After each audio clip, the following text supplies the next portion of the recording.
Hello everyone, welcome back to our channel Tasty Treats by Roja. Only 3 ఇంగ్రీడియంట్స్‌తో vanilla ice cream. అది కూడా mixer jar use చేసి చేస్తున్నాను.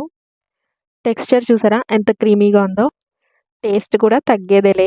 ఈ ఐస్ క్రీమ్ కోసం ఫస్ట్ ఇంగ్రీడియంట్ వచ్చేసి అమూల్ ఫ్రెష్ క్రీమ్. ఇలా ఫ్రెష్ క్రీమ్ యూజ్ చేయడం వల్ల సాఫ్ట్ క్రీమీ టెక్స్చర్ వస్తుంది ఐస్ క్రీమ్‌కి. ఇది మిక్సర్ జార్‌లో వేసే ముందు 1 అవర్ ఫ్రీజ్ చేసుకోవాలి. ఫ్రీజ్ చేయడం వల్ల బ్లెండ్ చేసేటప్పుడు సాఫ్ట్ క్రీమీ టెక్స్చర్ వస్తుంది. ఇలా మిక్సర్ జార్‌లో వేసుకున్నాక మీ స్వీట్‌నెస్‌కి సరిపోయేంత షుగర్ యాడ్ చేసుకోవాలి. వెనిలా ఐస్ క్రీమ్ కదా, ఫ్యూ డ్రాప్స్ వెనిలా ఎసెన్స్ వేసుకోవాలి. ఎసెన్స్ కొద్దిగా వేయండి, మరీ ఎక్కువ ఫ్లేవర్ అయినా బాగోదు. ఇప్పుడు వీటిని 5 మినిట్స్ వరకు బ్లెండ్ చేసుకోవాలి.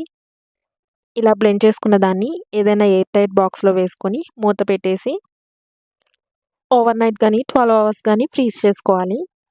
నేను ఓవర్ నైట్ ఫ్రీజ్ చేసుకున్నాను. నెక్స్ట్ డే మార్నింగ్‌కి చూస్తే సాఫ్ట్ క్రీమీ టెక్స్చర్‌తో ఐస్ క్రీమ్ రెడీ అయిపోయింది. చాలా టేస్టీగా ఉంటుంది. అస్సలు ఎక్స్‌పెక్ట్ చేయరు. బయట మార్కెట్‌లో దొరికే వెనిలా ఐస్ క్రీమ్ లానే ఉంటుంది. తప్పకుండా ట్రై చేయండి. వీడియో నచ్చితే లైక్ చేసి షేర్ చేయండి. ఇంకా ఇలాంటి వీడియోస్ కోసం మన ఛానల్‌ని సబ్స్క్రైబ్ చేసేయండి. బాయ్.